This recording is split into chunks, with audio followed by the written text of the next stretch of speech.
আসসালামু আলাইকুম প্রিয় শিক্ষার্থী বন্ধুরা, তোমরা 2024 সালে যারা দাখিল নবম শ্রেণীতে বার্ষিক পরীক্ষা দেবে, তোমাদের কোরআন মাজিদের প্রশ্ন আশা করি 100% কমন থাকবে ইনশাল্লাহ। তবে এটা হলো আলফাতার জন্য, যারা আলফাতা গাইড পড়বে তাদের জন্য কমন। প্রথম প্রশ্নটা হলো আব্দুল করিম তার বন্ধুকে নিয়ে দেখা গেল, এটা হলো উদ্দীপক। সিয়াম অর্থ কী? এটা হলো তোমাদের প্রথম প্রশ্ন।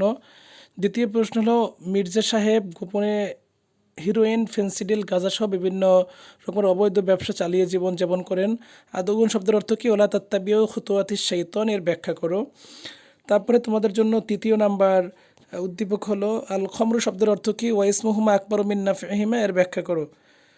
4 নম্বর উদ্দীপক হলো মহিমা আক্তারের সাথে স্থানীয় মসজিদের চৌধুরীর বিবাহ সম্পন্ন হয় বছর 3 আগে।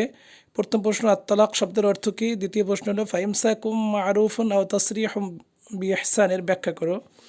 5 নম্বর প্রশ্ন তালিব নবম শ্রেণীর ছাত্র।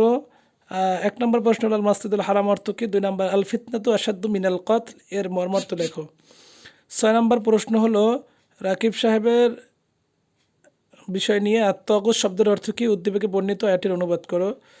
7 নম্বর প্রশ্ন হলো আহাত ও ফাহাদ দুই ভাই।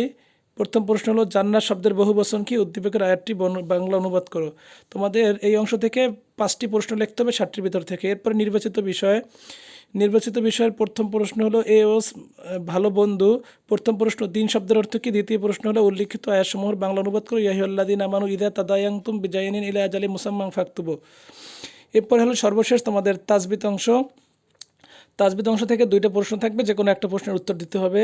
প্রথম প্রশ্ন হলো মাহবুব একদা তার ছোটো বোন রাহেলাকে দেখলো, যে ইজহার অর্থ কী? ইকফা বলতে কী বোঝায়? এটা। মদ কত প্রকার?